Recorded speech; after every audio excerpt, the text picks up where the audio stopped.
kids. It's time to get some SML Podcast all up in that.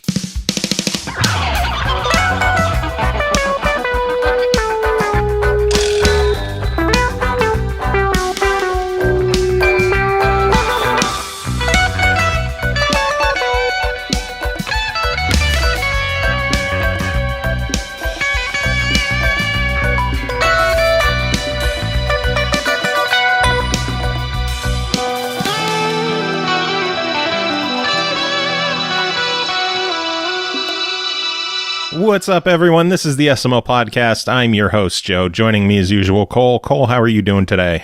I'm okay, Joe. I took a 2-hour nap, so I'm better than I could have been. We are no longer blazed this episode. No, I mean, I'm still medicated, but that's part of the course at this point. Yeah, it's a different level of medicated. Yeah, I did not pipe up on steroids. This is my naturally charming side. Charming. Yeah. So how's your week been? Pretty mundane, just normal. So it's a week. It just did things. I've been trying to catch up on my Inktober drawings because I fucked up and got behind on those, and now I'm 2 days behind. You're a lot of days behind on Cocktober as well. I've been drawing cocks, but I haven't been sending them to you because I want there to be some level of surprise when you get your coloring book.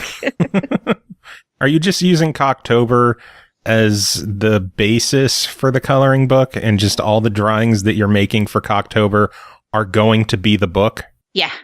Sweet. So it'll be, I've already got parts of it laid out and transferred to PDF format and everything. It shouldn't be such a long process, but because I'm not being one of those assholes that goes on Google and finds images and uses the Photoshop filter to turn them black and white, it's taking me longer. But I have a few of them, few pages already laid out. So the plan is for it to be around 64 pages long. Nice. But I'm only going to print the dicks on one side of each page and leave the back side blank. So if you color with markers, they won't be ruined with bleed through. Nice. I thought this out. And that way, if you like one and you tear it out and you want to hang it up, you don't have to worry about one on the other side being hidden. Exactly. You don't lose a weenie. So you still have all 31 weenies. I look forward to one of the weenies having a giant beard wearing an SML shirt. Well, I mean, that's kind of a given. It's going to be a gamer weenie. There'll be like a little Xbox controller resting on the balls. You're going to freak everyone out, and it'll be a PlayStation controller. Now I've gave away my coup de grace. Shit.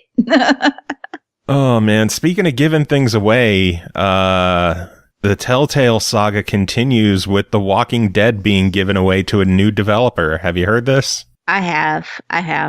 It's Skybound Games has reached a deal with Telltale Games to allow Skybound to continue development on The Walking Dead the final season. The founder of Skybound Games, funny enough, is The Walking Dead creator Robert Kirkman. Yeah, I'm not particularly surprised by this. I figured if anybody would have taken it, it would have been him. But they kept it. I mean, Telltale kept saying, well, there's people talking about taking it, but they kind of kept it under wraps that Skybound would be it. They didn't say, hey, we reached out to Skybound. But if I remember specifically from the show, Robert Kirkman likes to keep the Walking Dead IP pretty close to his chest. Mm-hmm. So it's not particularly stunning that his studio would be the one to be like, no, fuck it. You fucked it up. We're going to finish it. So. Yeah. I know they hope to bring back many of the original devs. So that's nice that hopefully some people will be getting their jobs back. That would be ideal. You got to wonder, though, because, I mean, Skybound is a studio all on its own. So you got to wonder how many they're going to actually take on, because they've already got their own, in-house team although they were probably working on other things, they're not going to want to inflate their budget for something that's only got 2 episodes left to it. True. So I will be curious how many of the original team they actually pick back up, if any. But I don't expect it to be like a monumental amount of people. Can you see Skybound hiring them and then just opening a second studio internally to work on adventure games? I don't know. I would be inclined to say yes if it weren't for the fact that Overkill also has a Walking Dead IP right now. Well, it doesn't have to be Walking Dead games, clearly, just adventure games in general. It wouldn't be a far-fetched thing. How big of a studio is Skybound? I have no clue. Because I know I've seen the branding on like other games before, but I've never really actively searched out to see how large they were. So I guess it would kind of depend on, how big they are independently, as well as how many other, projects they've already got of their own to deal with. But they very well could end up just going, hey, you know what? Come on, let's work. I mean, it's so up in the air, the whole Telltale thing, that literally anything could happen at this point, and nothing would be surprising. You'd be like, yeah, that's pretty much what I figured. Well, they've worked with The Long Dark and Slime Rancher, so there's 2 games that they've had their fingers in. Fingers. Yeah, that's. I could see opening up an adventure game like Sub Studio or whatever, but I wouldn't want to put my eggs in that basket and count them before they hatched. How redneck was that? But yeehaw. Yeah. I don't know. I wouldn't be surprised, but I wouldn't bank on it either, is what I'm trying to say. Yeah. I don't know. Let's see. What other news has there been? October is going to be a fairly big month for EA Access members, as there are 3 games being added to the EA Access vault this month. And they are... 2 of them are already there, with Fight Night Champion and motherfucking Burnout Paradise Remastered, both in the vault. How long ago did Burnout Remastered come out? I don't remember the date. It doesn't seem like it's been very long, maybe a few months. It hasn't, but I guess they must have seen sales reaching a plateau and starting to fall down, so they're like, fuck it, throw it in the vault. Well, because Forza. Oh, yeah. I mean, Forza's a thing. But it seems like the span of time between when a game comes out and when it hits EA Access is shrinking. Which I think isn't that bad. Sports games are always going to be cyclical and have a new one every year. So the sooner the better, I guess. I can't help but wonder if they're going to try to compete and start putting games in there earlier because of Game Pass doing it instantly. I don't know. I think EA still relies on their game sales for the primary income, where Microsoft has all their other avenues, and they're just looking to get gamers involved instead of selling X number of copies. Yeah, it could be, but I do wonder if the whole Xbox is like, oh, here's Game Pass, and yeah, it's a little more expensive, but look at all the games immediately. And EA Access sitting there going, you guys took our idea and improved on it. Now what the fuck are we supposed to do? Well, they have the Origin Access Premiere on PC that has new releases day one, so maybe something so it could be like they turn around and go, for a slightly higher price, you could get it right now. Yeah. Because I EA see that happening. is incredibly cheap.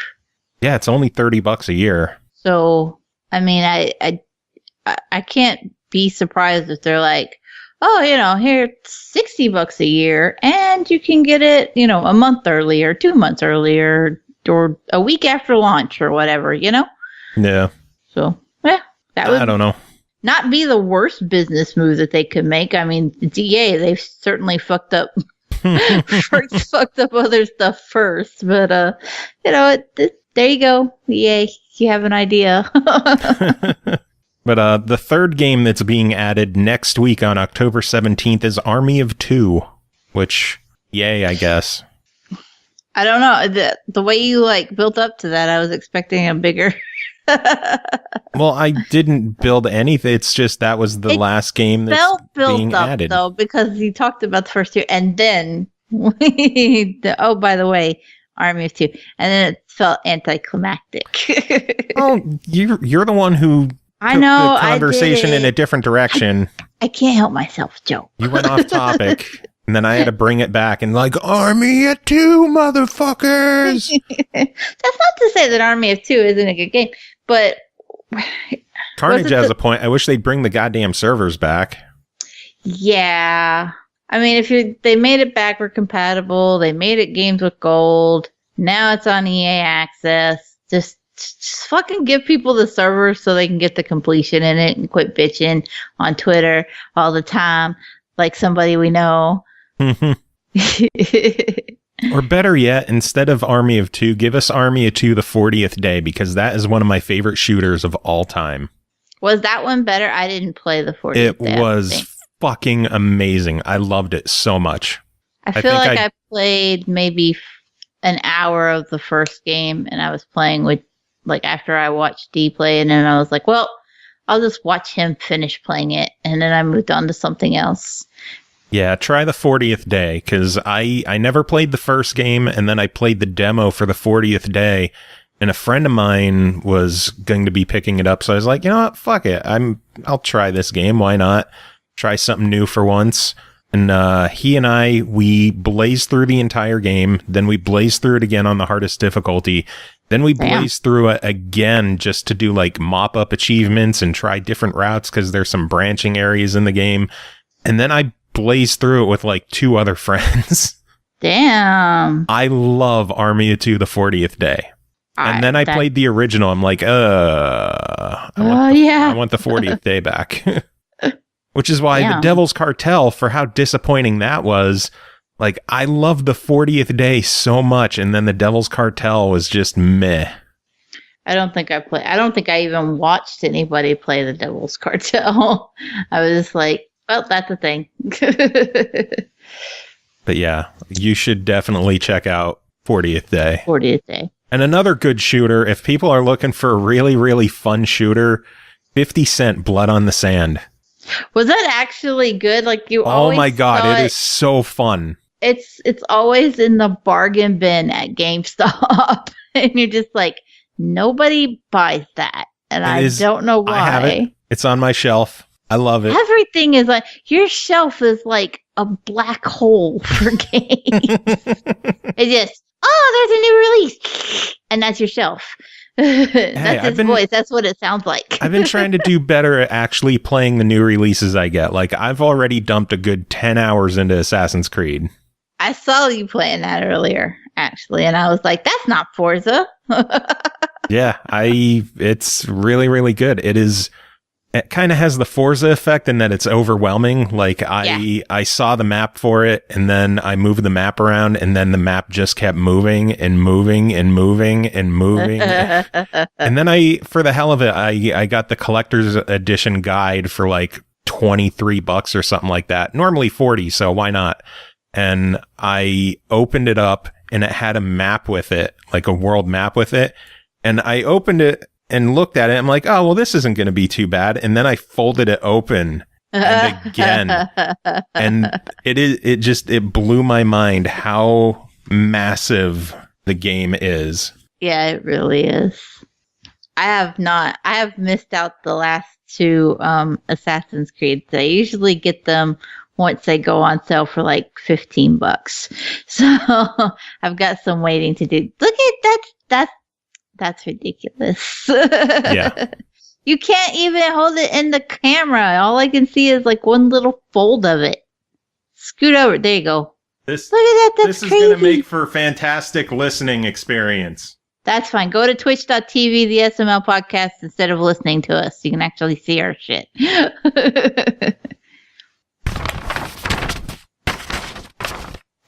Oh, we're ASMR now. I figure I might as well give the MP3 listeners some of the experience.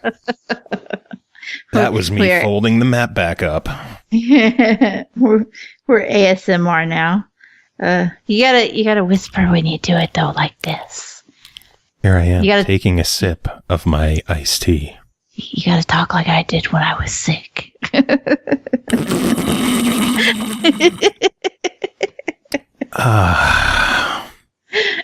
That's relaxing, right? We're horrible at this.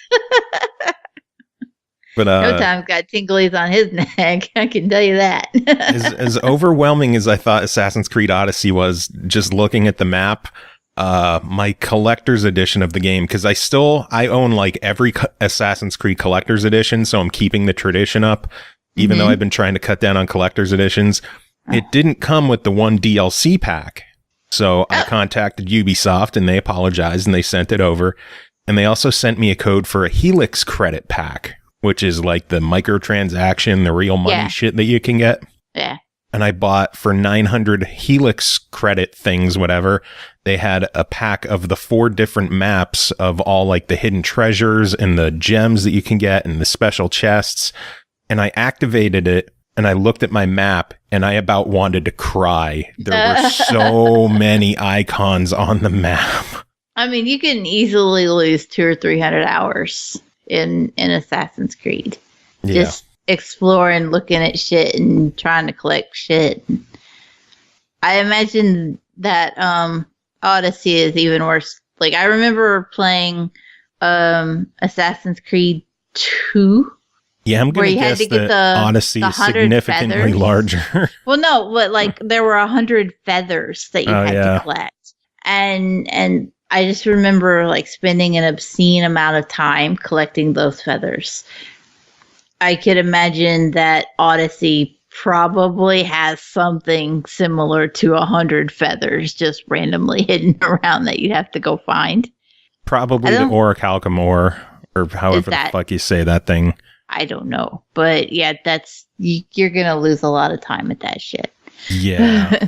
Have fun with that completion. Bye. Yeah, I don't plan on ever completing that game. But let's see what other news. Forza Horizon 4 has seen over 2 million players in the first week of the game's release. I'm not surprised.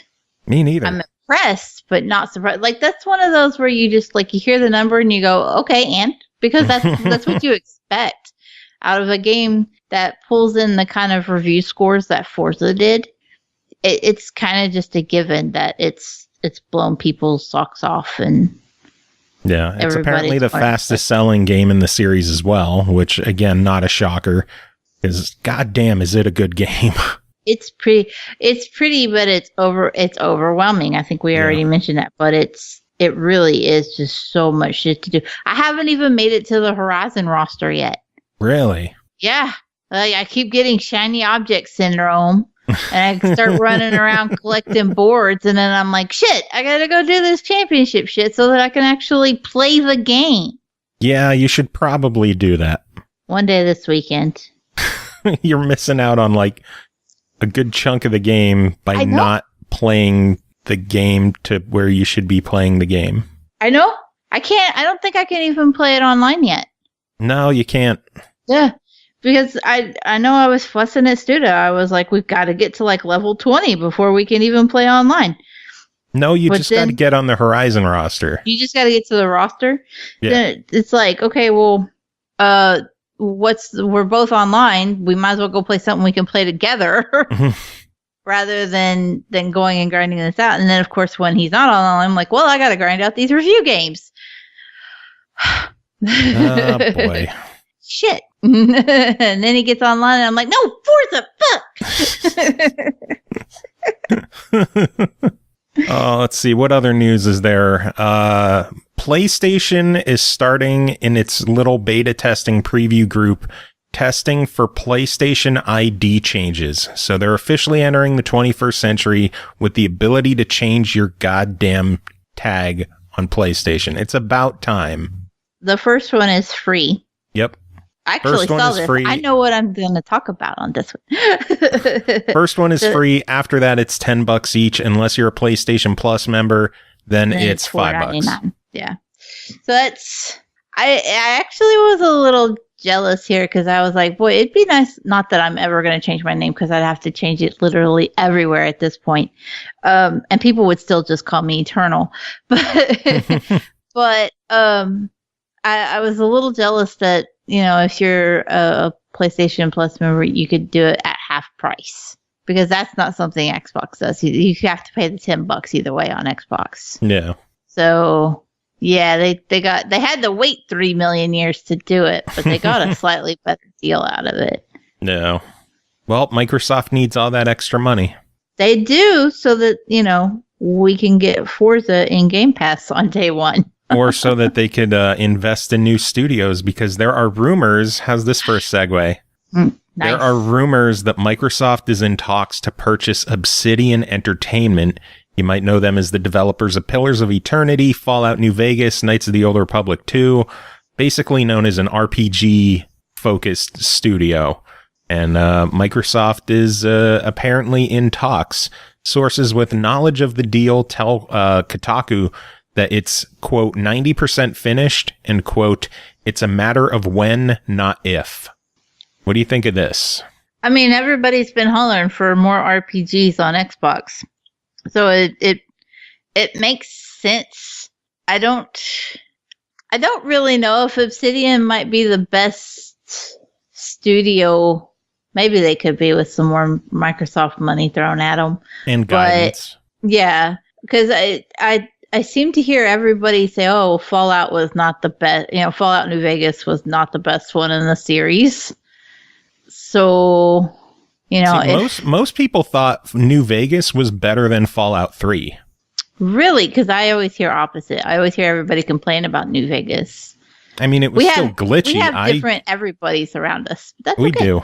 The joy of opinions. Yeah, I mean, it's just one of those, like, I haven't played it. I have Fallout 3 and Fallout 4 is in Game Pass. I haven't played either of them. You should. I should. It's that backlog life. Hey, I've told the story a bunch of times on the show that Fallout is what helped me start playing shooters. I remember you saying that, yeah. See, I already play shooters and I'm good at them. So yeah, so you should play Fallout anyway. I could actually play it on hard difficulty. Not a lot of games I can do that with. You could play it without using the VAT system, like me. What's a VAT system? That's basically you hit the button and it pauses the game and it zooms into what percentage you have of hitting each different body part. Really? Yeah, so it's basically an RPG mechanic where it freezes time and you select where you're shooting, and then once you use up all your whatever ability points on shots, the thing plays out and then you shoot. Is that in every Fallout? Yeah. Interesting. I don't know if it's in like 1 and 2, the early ones. I would imagine it is, but interesting. But I didn't know that was even a thing. But yeah, again, that's what helped me get into shooters, because I didn't have to aim. You don't have to aim. No. You don't. You could if you want to, but it's not required. So wow, it made it easier for me. That's good though. I'm all about accessibility, so I'm not mad at it. But anyway, back to Microsoft buying them. I think it would be a good thing. There was apparently supposed to be some kind of exclusive in the early days of the Xbox One from Obsidian, but that fell through in the Matrix era. But it looks like Phil Spencer is trying to right the ship and get them on board again. Yeah, I'm dropping knowledge on you. You are. I did not know that. Pillars of Eternity is generally pretty well reviewed, right? Mm-hmm. So it's not necessarily that they suck as a studio or anything. They just need the proper money and guidance thrown at them. And maybe we could see something decent RPG-wise out of them. But then people will still be like, but it's not a JRPG. There's still going to be somebody mad, man. I don't give a shit. As long as it means more games coming out, that's all I care about. I fully expect that next year's E3 is just going to be exclusive after exclusive after exclusive after exclusive.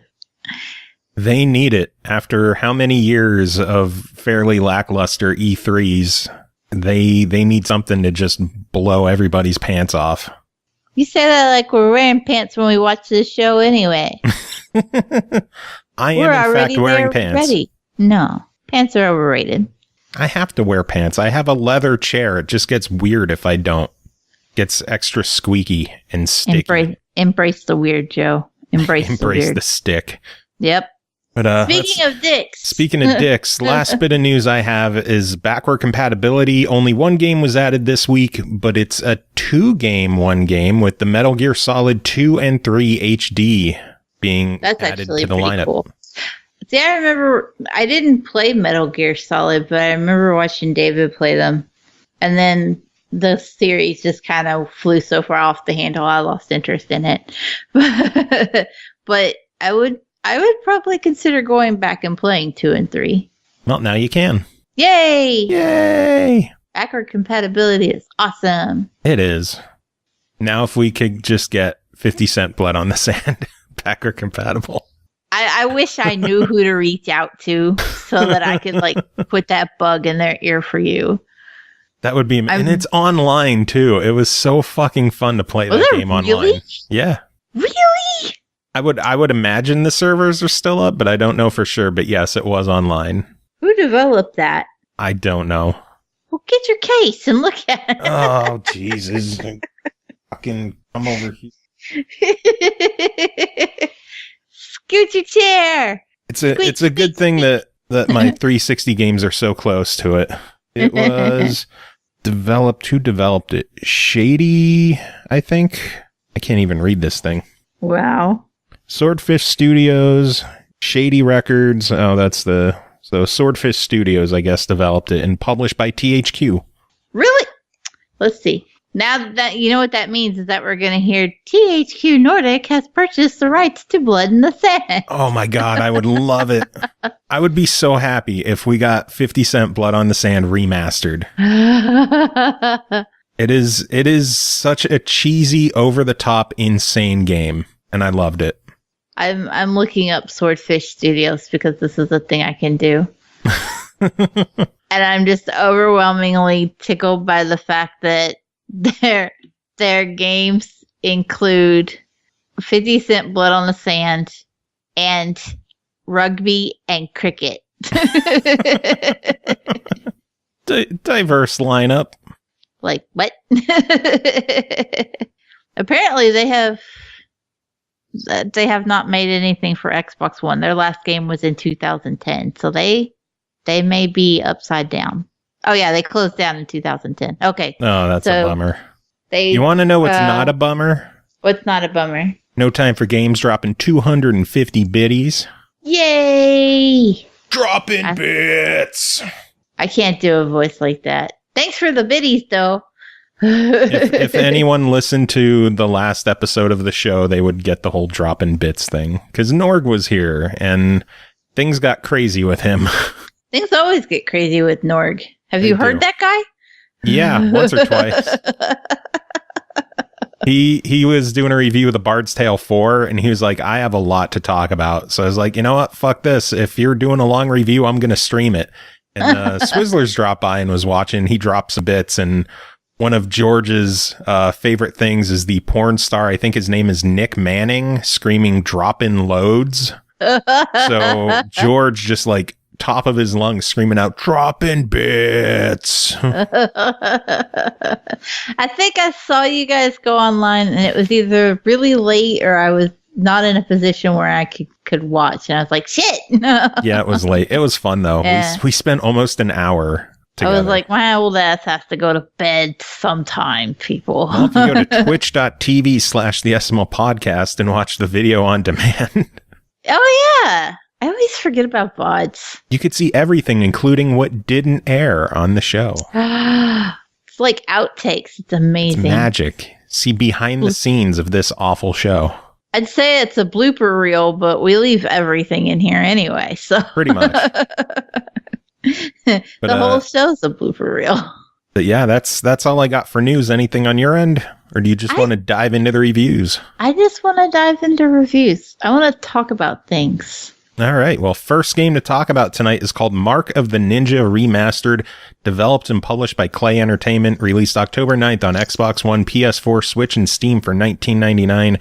If you own the game on Steam or 360, you can upgrade to Remastered for $4.99, same platform only, obviously. If you own the game plus the special edition DLC, you get the game for free. Very nice. Which is awesome. In Mark of the Ninja, you'll know what it is to truly be a ninja. You must be silent, agile, and clever to outwit your opponents in a world of gorgeous scenery and flowing animations. Cole, tell us about it. That's all for the summary? Yes. That's all I got. Wow. Okay, so this is a 2D stealth platformer.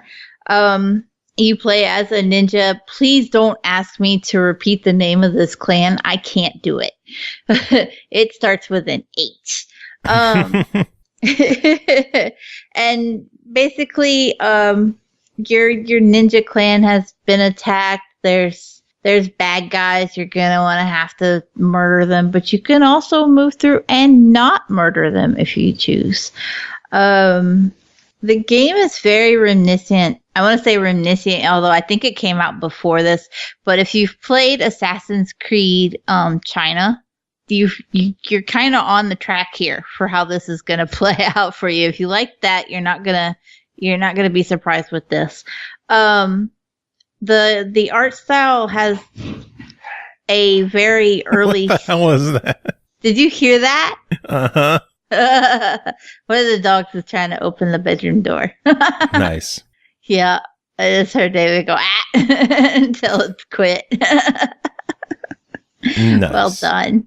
Nailed it. Anyway, the game has like a very 2000s Nickelodeon or Disney Channel kind of art style to it. As soon as I loaded it up, I was like, this looks like Kim Possible. It's cel shaded and it's very pretty, but it's definitely got more of a cartoon aesthetic to it. Even though the actual content of the game is not at all humorous, it's definitely more dark and mature. There's a little bit of juxtaposition there, I guess you could say. You'll want to move through the level as stealthily as possible. Stealthily is hard to say. But you'll want to try to stay in the shadows, avoid being detected. The enemy AI are dumb. Holy shit. I don't know. I have a dog beside me. Got in. He did. Give me just a moment. Nope. We are live. Nothing is getting cut out. Nothing gets cut out, but I'm going to mute and tell him to go to bed. Go lay down, doggy. Obey the voice on the microphone. Or in the speakers, I guess. I locked the door from the outside.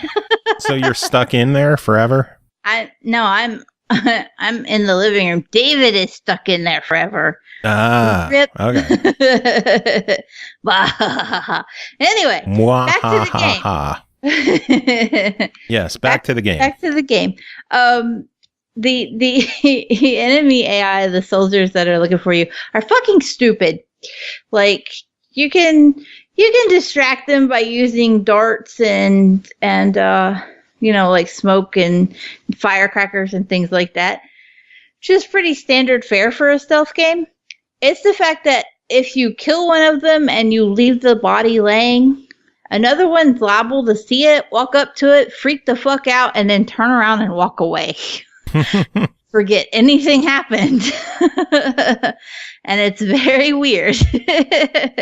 That aside, though, basically what you want to do is approach each room that you come to and try to think of ways to get through the room and accomplish your objectives, because sometimes there are like hidden collectibles like scrolls and things that you'll want to find, or artifacts, and you'll want to try to accomplish any objectives while staying out of sight of the enemies or avoiding having to kill them.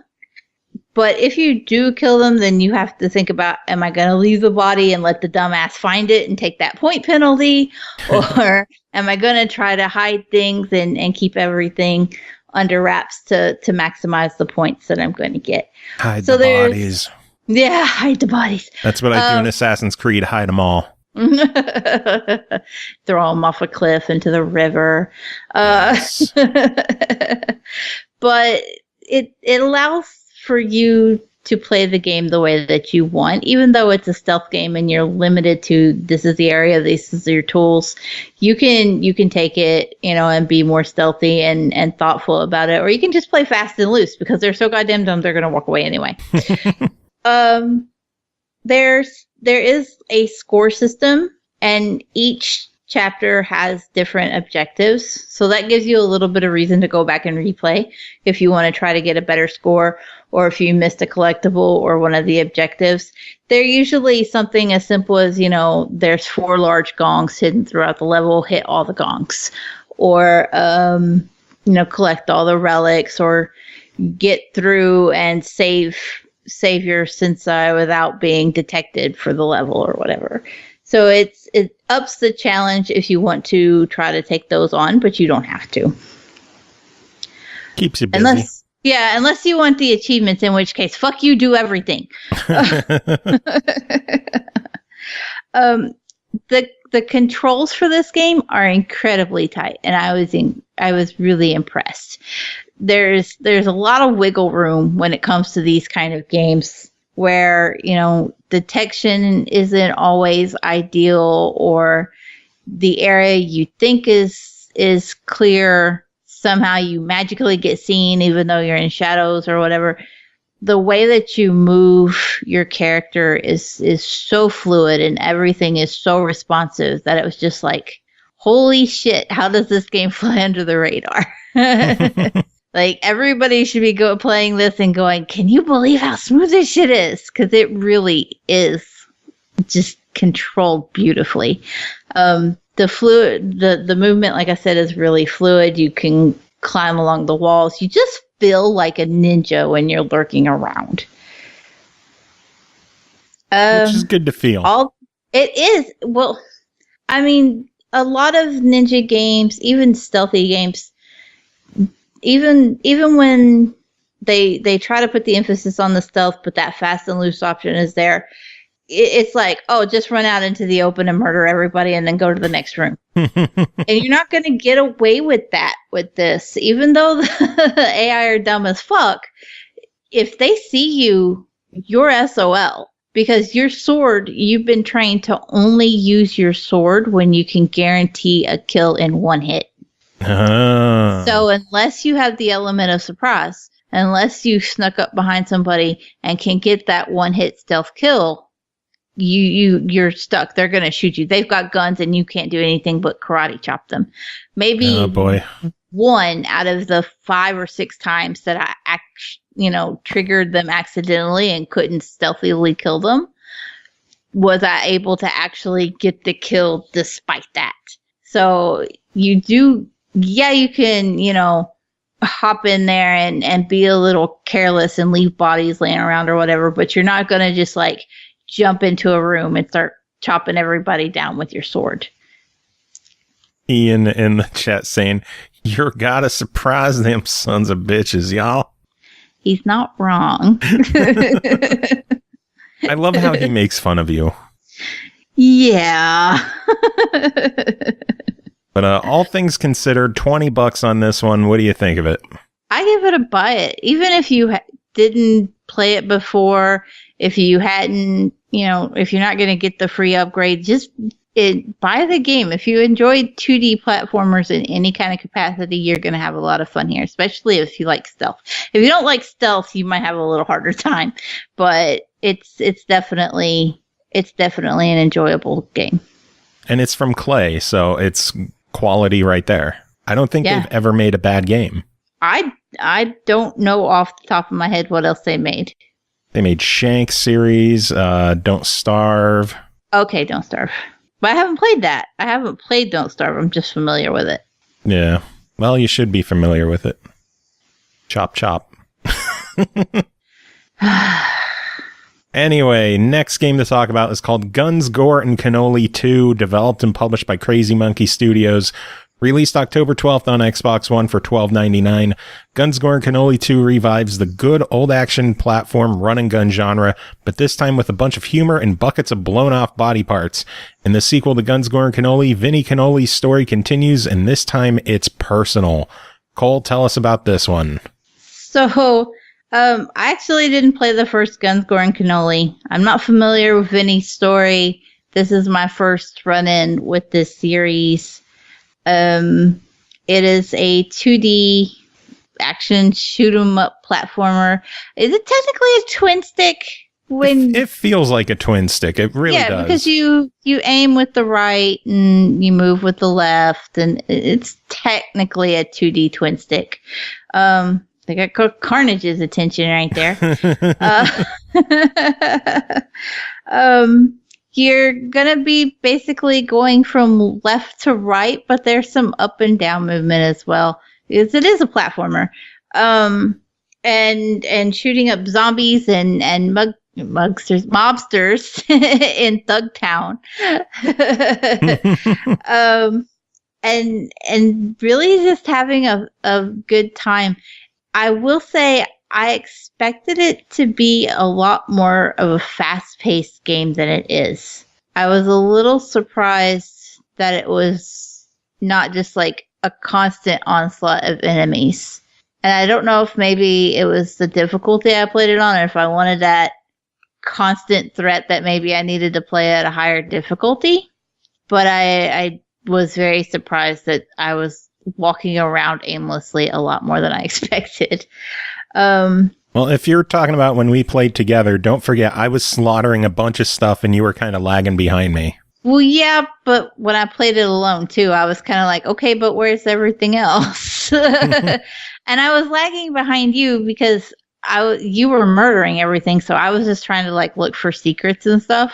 And I was like, well, there's a lot of opportunities for there to be things hidden, because there's like these little cubby holes in the levels where the enemies come out of, and you can go into them, and sometimes there's a weapon or so, but there's not anything like, oh, there's not a collectible or a note or anything at all like that.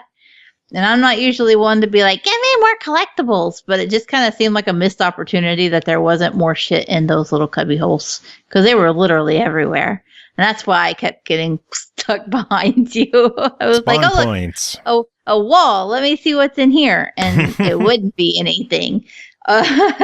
Or, you could, like, you were going off to the right, and I had gone down a couple of times into different parts of the area, because there are, like, some below ground type bunker areas.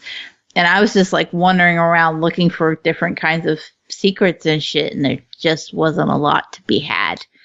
That said, when you are in some of these fights, especially when you're in the, I don't know, to use a term from Left 4 Dead, they would say it was a crescendo when you had more of a swarm coming at you. They were really high energy, like fast-paced action moments, and some of those enemies just made you want to hate your life. Oh, the blue dudes who punch you. They take a charge and go, and they just run at you full speed and punch you with brass knuckles, and they send your happy ass flying. They wreck your shit. They don't do a ton of damage to your health bar. They just throw you out of the loop, because then you're like, where the fuck am I even at on the screen anymore?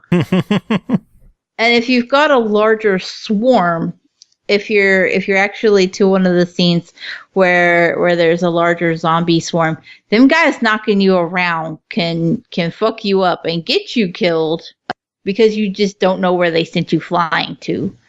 And then you realize by the time you find yourself, you're like swarmed by zombies who are beating you with their arms.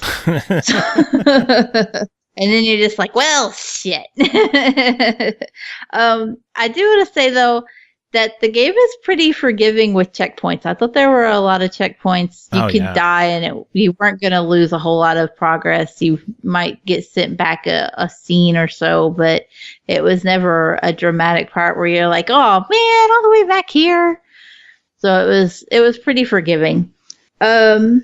It is a shorter campaign. I think there's only like 3 boss battles in total. I didn't make it all the way to the end, but I know it's something you could beat in like 3 hours or so. Yeah, it does not take long. I kind of have mixed feelings about that. Like on one hand, you kind of want it to be a little longer. On the other, there's a perk to it being so short in that you could just grab a friend and run through it, and you're gonna need some time to grind out some of the zombie kills for the achievements. So it's one of those things where you're like, hey, look, you got 15-20 minutes. Let's run through this and let's go, tally up some zombie heads for real quick and then carry on and go do something else. So, there's an upside and a downside to it being short. Like you could plan an afternoon with a friend and play through it and be content. It is fun with a friend though. Oh, it's a blast. Yeah, I had a lot of fun playing it co-op online, and everybody knows I'm a big supporter of online. As soon as you say there's online, I'm like, fuck yeah, give me a friend. So I wasn't mad at that at all. It wasn't the best online experience though. There's definitely some kinks that need ironed out. Were you able to accept the invite when I invited you, or did you have to search for me? I didn't even get an invite from you. Yeah, so when you were inviting me, it wouldn't join via the invite. I had to go into the menu and search for a game and find you that way. And I'm assuming if you didn't get my invite, that's how you joined me as well. Well, it's possible that invites weren't working because we played pre-release. So that's always a possibility. That's always, like, I always forget that too when we're playing a game. And then I'm like, why aren't the invites working? And then 3 days later, I'm like, oh. Because it wasn't out. Yeah. Well, so that's the thing that happens. But so the invites were up in the air. But you had some lagging issue, or you had some connection issues overall. Yeah, and I dropped out of the one game with you for some reason, and when that happened, you got booted to the main menu as well. Because you were host. Yeah, there's no host migration, which is kind of a bummer. There's also just, in general, it feels like there's more technical issues with this. I already had, one sequence where you blow up a couple barrels and then a truck blows up. It just cut right back to the main menu of the game. Really? See, I didn't have anything like that, but I did notice that some of the cinematic sequences, the timing was really off on them. Like, it didn't seem like I triggered them in the kind of time allotment it was expecting, if that makes sense. Like, there's one sequence where a ball chases you down a hill and the door flies open right before the ball starts to roll. And for me, the ball would start rolling and smash me against the door before the door would open. And I'm like, wait a second, what am I even supposed to do? What's my option here? And then like by the 4th or 5th time, it finally does it properly and like lined itself out. Or there would be some sequences where you're supposed to have that crescendo and there's supposed to be that big rush of zombies. And you can feel that it's supposed to be fluid. Like you get into the area and you should be getting assaulted as soon as you step into that arena. And yet somehow I spent like 5 straight minutes just blindly hopping around this arena where this big fight was obviously supposed to be taking place with no indicator of what to do, no zombies spawning. I'm just sitting there like, okay, now what? I can't go anywhere. I can't do anything. I'm just waiting for a door to open. Yeah, it definitely feels a bit sloppier than the first game. I don't know if this is stuff that could be ironed out with patches or if, I don't know. It didn't feel as tight and as clean as the first game. I can't imagine that they couldn't patch it. I mean, it just seems like there's some awkward timing instances as far as single player goes. Although to be fair, I thought at first when it did it in co-op when we were playing online, I wondered if it was lag.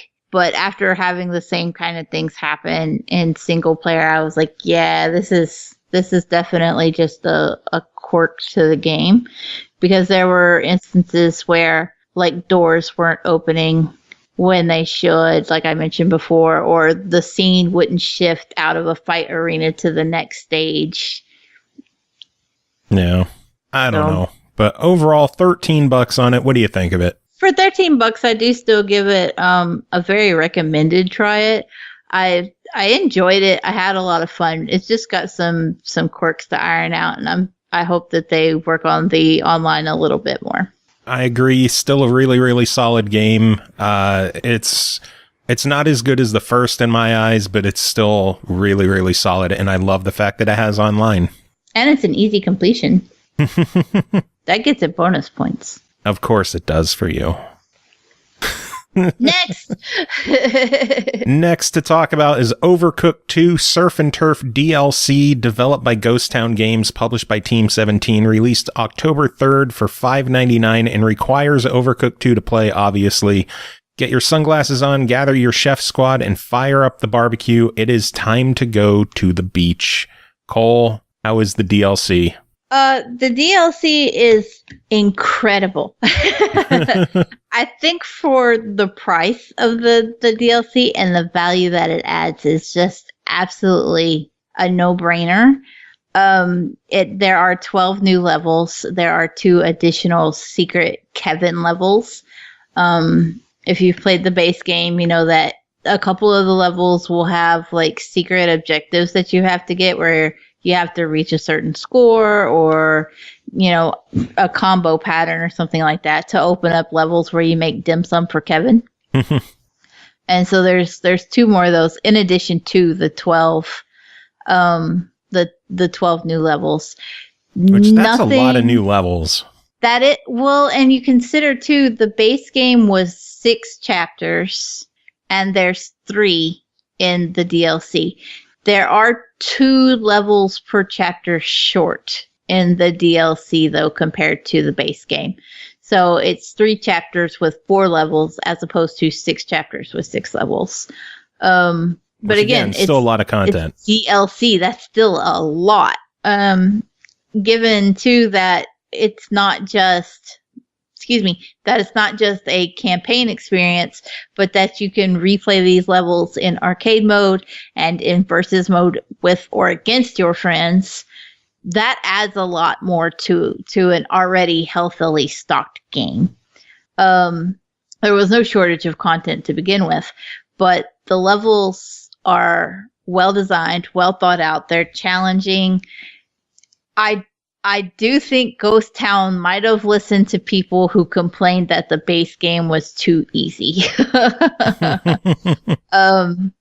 Number 1 and I played the base game, completed it, just me and her. We've played it with other people like Jacob and my buddy Studa, but for the campaign itself, we rolled through it alone. We got the 3 stars. We were looking forward to the new Game Plus, which adds a 4-star.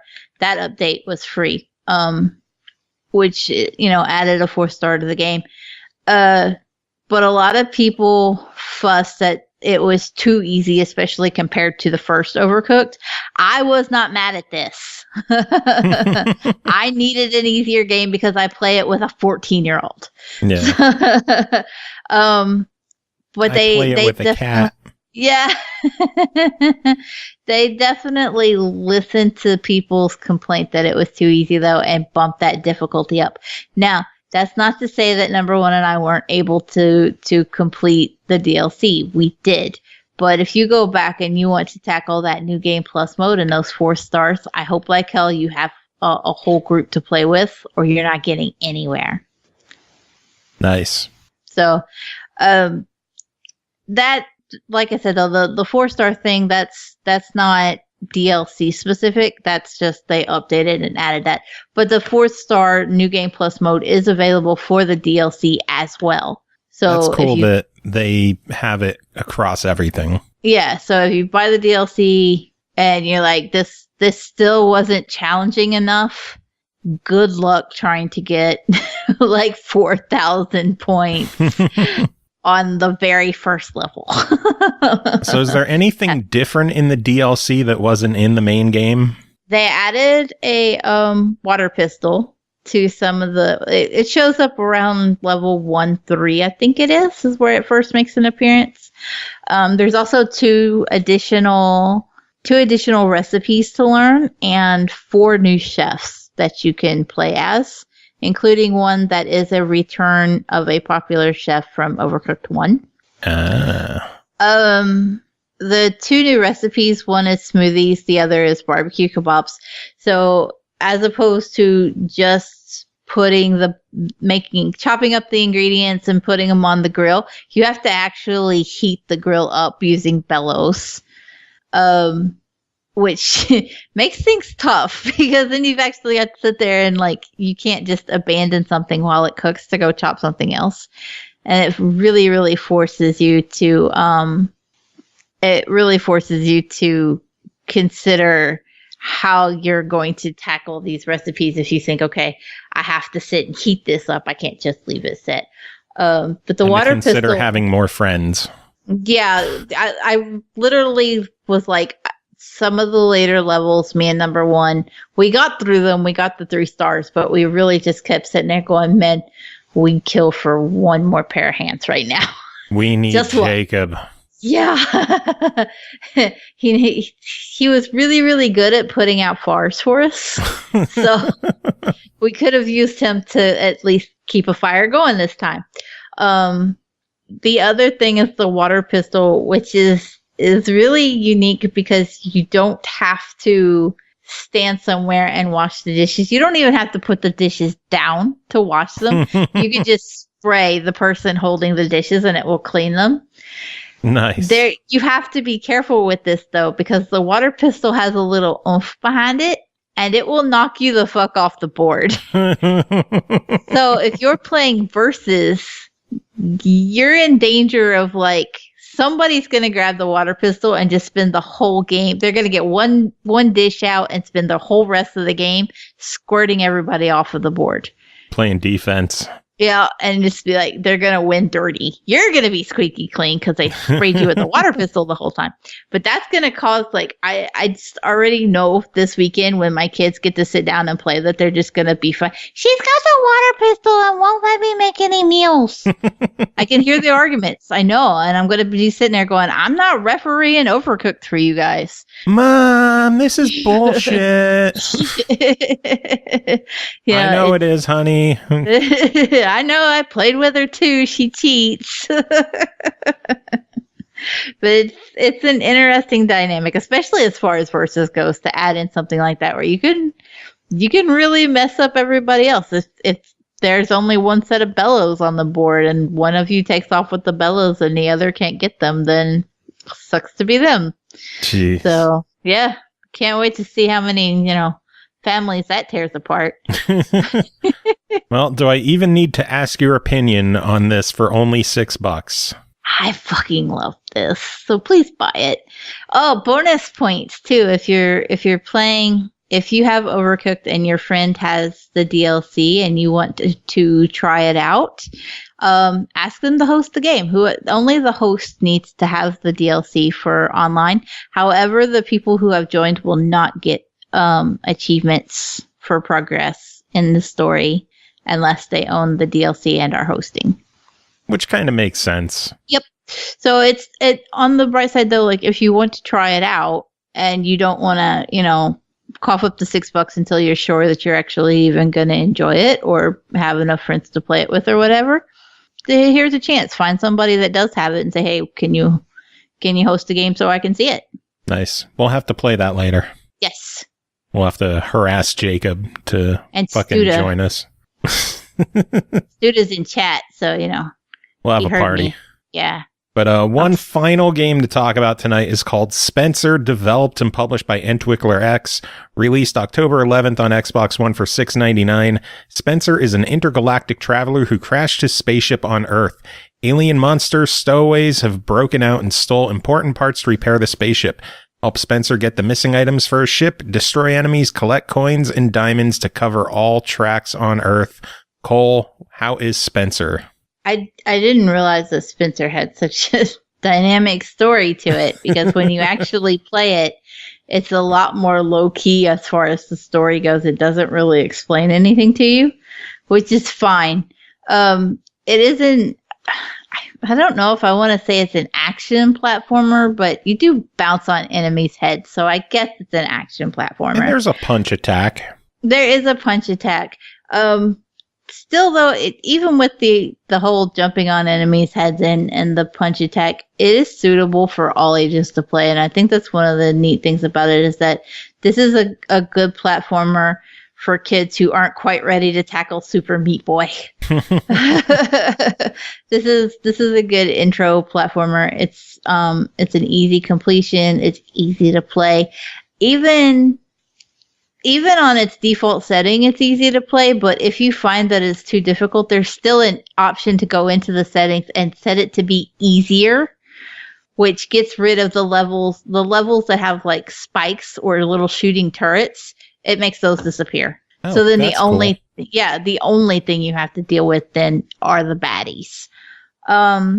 Each level has some gems that you can collect. Then there are collectible coins, which are your main objective. Once you collect all the coins, then it activates a portal and you can leave.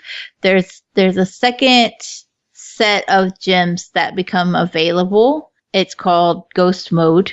Once you get all of the coins, these second set of gems will kind of fall into the level. Ideally, you want to collect them all.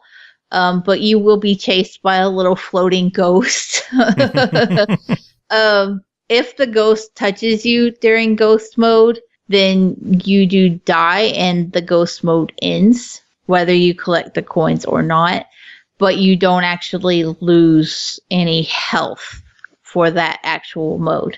So it is entirely optional. There's one achievement out of all 80 levels in the game. You only have to complete ghost mode once for an achievement. Which is nice, instead of forcing people to get all the stars on every level, because there's a lot of fucking levels in this game. There are 80 levels, which I thought was really impressive, and it's really neat because you can tell they span across the rooms of a house. Because you're trying to collect these parts that your spaceship needs so that you can get back to outer space, which I didn't know until I beat the game. I was like, oh, I was supposed to be trying to get back to space. I get it now. So you're ahead of the game already, because now you know why you're trying to collect batteries and a fish. But they clearly span across, like, one is a children's room and there's toys. Another room is clearly a bathroom because there's toilet paper rolls everywhere. There's a garage, a living room, and I think a kitchen. So it's neat that there's so much variety and so many different levels. But the core gameplay of just go from A to B, collect the gems, that you do get a scorecard at the end of each level that says whether or not you collected all the gems, whether or not you got through with 3 hearts or more, whether or not you completed ghost mode. But you don't have to do any of those things to actually beat the game. Yeah. All you have to get are the coins and the parts for the spaceship. And that's it. You go from A to B, get in and get out. So if you don't want to spend a whole ton of time grinding away at all of these extra stars, you don't have to. You can just casually play the game, set it to easy difficulty, go in and get your shit and be happy with it. I think it would have been nice to have like leaderboards in the game or something so you could keep track of how well you did compared to your friends, but yeah, I was surprised too, because it kind of seemed like the perfect setup for a speed run, but there was no timer. Like, none of the levels are timed. And on one hand, I was like, whew, thank goodness. And on the other, I was like, well, that's kind of a missed opportunity, because there are people who would have speed ran it. The biggest complaint I have about the game, I think you had frame rate issues, and I had those as well, but not quite to the extent that you did. Well, my frame rate issues I have determined are because of the second console I have. I do need to get it replaced. Yeah. So I did run into... God. I did have problems. It started around level 25. And then there were a few other levels where there's just like large amounts of baddies floating around. And the game gets a little framey on those levels. But you had more issues because of your console as opposed to mine, where the game did have issues, but it wasn't anything game breaking. Yeah. My other issues I had, they don't even count because my console's dying. Give it a Band-Aid. Punch it in the throat. Do consoles have throats? I don't fucking know. I guess the disc tray could kind of be a throat. Anyway, I did have a problem with the game that the hit detection is really fucking shoddy. There are times where you are 100% certain you are at least a half inch away from an enemy, and then Spencer falls over and dies.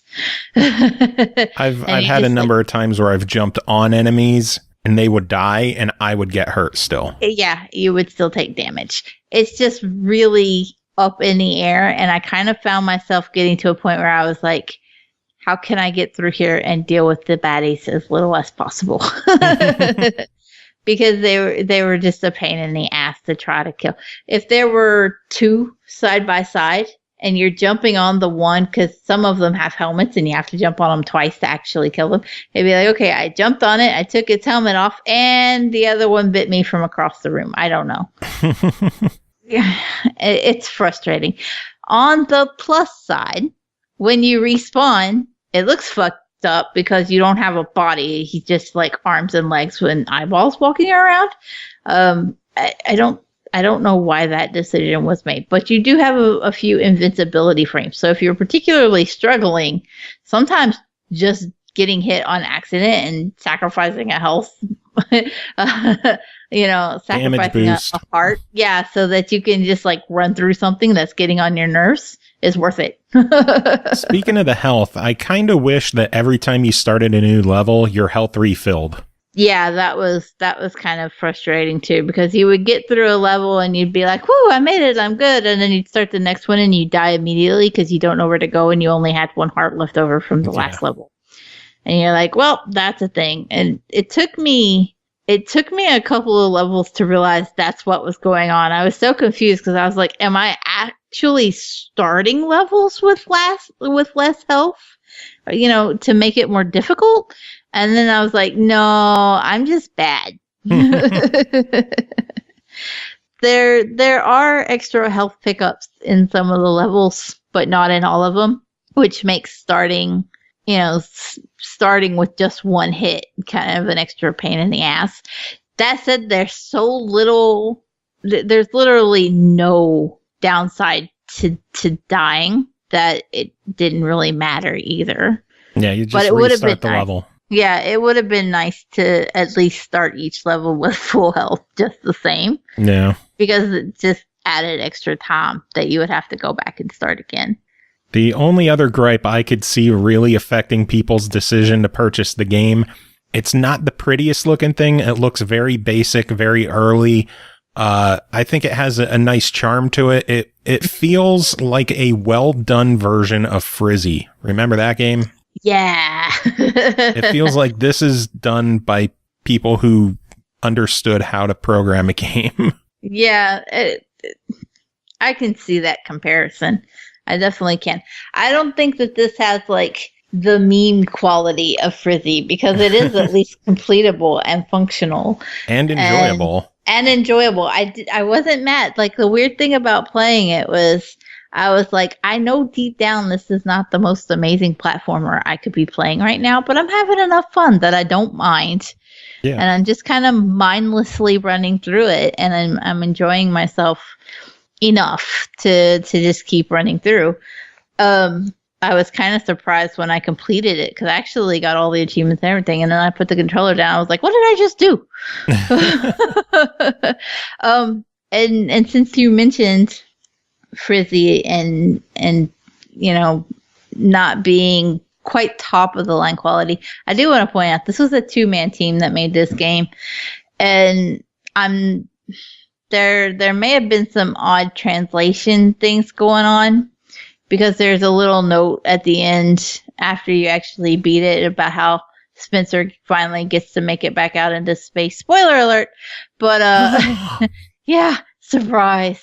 But it was like there were a lot of grammatical errors and stuff, and you're like, yeah, that's not native English speakers right there. So, it happens. Yeah, but if that's something that gets under your skin, just be warned. Skip the end card. Well, how about this? How about you rewrite it, send it to me, and I'll send it over to them, and maybe they could update the game with a better ending text. Okay. See, that's the plus side. There is chapter select, and I actually missed the end card the first time I played the game, and I thought, oh, I'm never gonna get to see the end card, and then I have to go on the show and be like, I missed the end card after I beat it. But I actually just went back through and played level 80 again. And then I was the ending again. I was able to see the ending again. And I was like, hey! And then I saw the end card and I was like, oh, grammar. Well, overall, $7 on this one. What do you think of it? $7. It's an easy completion. It's got some quirks. It could use a little bit of finesse, but I don't know. $7. Can I give it a fuck it? Why not? Yeah, fuck it. Why not? Fuck it. Why not? Yeah. It's only $7, so fuck it. If you got $7 laying around, you're looking for an easy completion. It's a bit time consuming of a completion, but it's not going to. Maybe 3 hours ish, maybe a little less. Maybe not even that. Because here's the thing: like I started playing it, but I was playing it in little bursts as I was like going and doing laundry and taking care of the dogs and cleaning up the house. I'd play a couple levels, go do something else, come back, play a couple more levels. So like I'm sure on my gamer card it probably looks like I played like 19 hours. It was probably more like an hour and a half, 2 hours. No, I think it was 19 hours. Probably. I just really enjoyed Spencer, guys. All right. Well, that is it for this episode. I like when we keep them shorter. No, you don't. Yeah, I do, because now I get to watch the rest of the football game. Go enjoy your football game, Joe. I will. Do you have any final words? No, I already said them. Go enjoy your goddamn football game.